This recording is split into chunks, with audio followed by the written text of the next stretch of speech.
성령의 능력이 강력하게 임하고 나면 죽음이 두렵지 않은 겁니다. 오순절날 12제자에게도 임했을 때, 12제자와 120명의 문도에게 임했을 때도 베드로가 3번씩이나 예수님 부인했는데 성령이 임한 다음에 성령 충만 받고는 강하고 담대해지고 두려움이 없어지고 대담해지는, 복음 전하는데 대담해지거든요.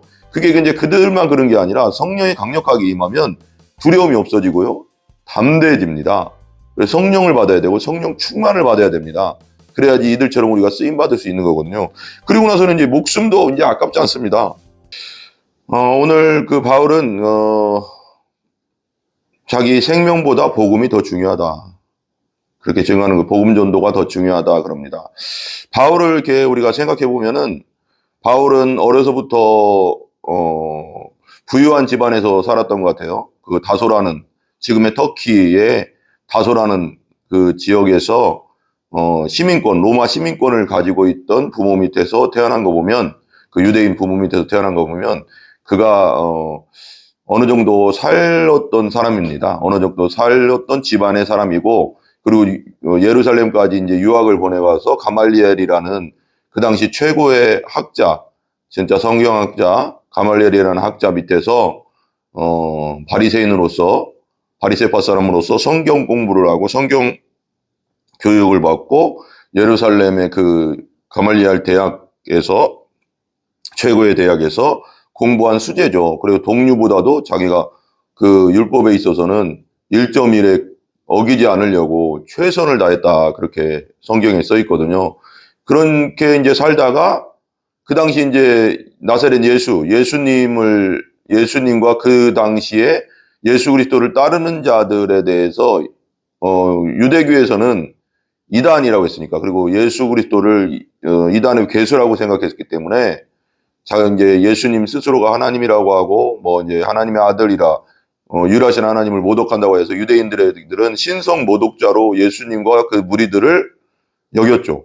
그 중에서도 가장 열심히 있던 자 중에 열심히 있던 자가, 열정으로 유대교를 따르던 자가 바리새인 그 바울인데, 사도 사울이었다가 바울이 됐는데, 이 바울이 이제 막 예루살렘은 온갖 것을 다 뒤지고 다니면서 우리 성도들을 잡아서 감옥에 가두고 막 그랬는데, 이게 이제 저기에 보면 다마스쿠스라고 해가서 다메섹에도 믿는 자들이 있다. 예수 그리스도를 믿고 따르는 자들이 있다.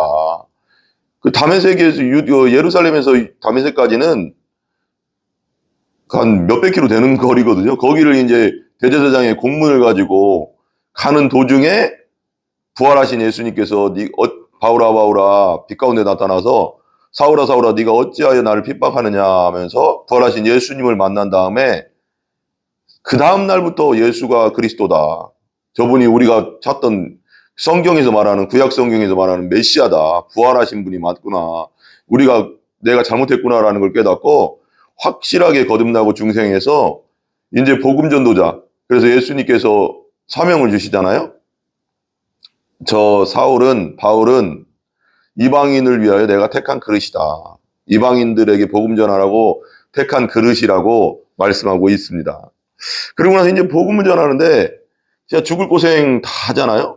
배 타고 가다가 배가 파선해서 막 그런 구절 있잖아요. 파선해서 죽을 뻔한 게 몇 번이고, 굶고, 또 매 맞는 것도 40대에 한 대 가만매를 몇 대를 맞고 39대씩 맞고 그 죽을 때까지 맞았다는 거거든요. 그리고 온갖 고생을 하면서 복음을 증거하거든요. 그러니까 이제 완전히 이제 예전엔 유대교의 그 사람이었지만 예수님을 만난 다음에는 이런 얘기는 그렇지만 완전 사명자, 복음의 사명자가 돼서 목숨을 이제 자기 목숨을 아까워하지 않는 그런 사명자가 된 겁니다. 성령이 하시는 거죠. 사도행전은 성령 행전이라고 하잖아요. 그러니까 사도 바울의 힘이 아니라 사도 바울을 사용하시는 성령의 능력이죠. 성령의 능력이 강력하게 임하고 나면 죽음이 두렵지 않은 겁니다. 오순절날 12제자에게도 임했을 때, 12제자와 120명의 문도에게 임했을 때도 베드로가 3번씩이나 예수님 부인했는데 성령이 임한 다음에 성령 충만 받고는 강하고 담대해지고 두려움이 없어지고 대담해지는, 복음 전하는데 대담해지거든요.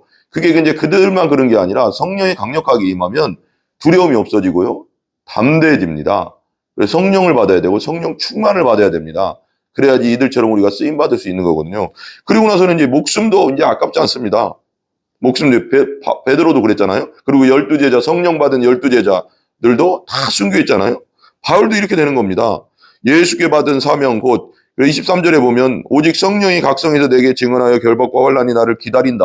결박과 환난 당한다는 건 죽을 수 있다는 거잖아요. 내가 달려갈 길과 주 예수께 받은 사명 곧 하나님의 은혜의 복음을 증언하는 일을 마치려 하면은 나의 생명조차 조금도 귀한 것으로 여기지 않으냐니라. 복음 증거하는 일에 있어서 나 생명도 내놨다. 내 생명도 조금도 아깝지 않다. 난 지금 당장 죽어도 나는 할렐루야 하면서 천국 간다. 얼마나 담대합니까? 이게 성령의 사람이고 성령 충만한 사람입니다. 바울이 하는 게 아니라 성령에 충만한 사람들의 그런 뭐라고 할까요?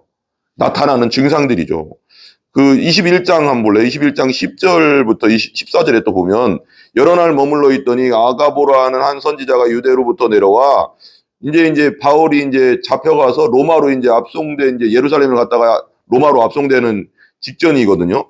여러 날 머물러 있더니 아가보라 하는 한 선지자가 유대로부터 내려와 우리에게 와서 바울의 띠를 가져다가 자기 수족을 잡아매고 말하기를 성령이 말씀하시되 예루살렘에서 유대인들이 이같이 이 띠 임자를 결박하여 이방인의 손에 넘겨주리라 하거늘 선지자가 그렇게 얘기한 거죠. 12절 우리가 그 말을 듣고 그곳 사람들과 더불어 바울에게 예루살렘으로 올라가지 말라 권하니 그러니까 그 말을 듣고 가면 죽는다. 결박돼서 우리 이제 당신 완전히 감옥에서 계속 있을지 죽을지 모르는 상황이다. 가지 마라. 사람들도 올라가지 말라 했어요. 근데 바울이 말하는 거 13절 바울이 대답하되 여러분이 어찌하여 울어 내 마음을 상하게 하느냐 나는 주 예수의 이름을 위하여 결박당할 뿐 아니라 예루살렘에서도 죽을 것도 각오하였노라. 사명자는 죽을 걸 각오한 자가 사명자입니다. 성령 충만한 자는 죽음을 두려워하지 않는 자입니다. 사명자는 자기의 것을 생각하지 않고 하나님 나라를 생각하는 자고 아버지의 나라를 먼저 생각하는 자고 우리는 이 땅은 나그네라고 했잖아요. 우리의 시민권은 하늘에 있다고 했잖아요. 우리는 죽음은 천국입니다. 죽음은 천국이니까 담대하게 가는 게 사명자고요. 그 자들이 성령을 받고 성령 충만한 자들이 사명자가 될 수 있는 겁니다. 이렇게 되는 거죠. 죽을 것도 각오했다. 결박될 것도 각오했다. 어차피 언젠가 한 번은 죽지 않냐. 근데 예수 그리스도를 위해서 죽는 거 얼마나 영광되냐. 아멘. 14절 그가 권함을 받지 아니하므로 우리가 주의 뜻대로 이루어지이다 하고 그쳤노라. 그러니까 하나님의 뜻이면 죽는 거 두렵지 않다. 복음 전하다 죽어라 그러면 죽을 것이고 여기서 죽어라 하면 죽을 것이다. 나는 이 땅에 미련 없다. 오직 복음을 가진 사명자로서 성령 충만하게 나아갈 뿐이다.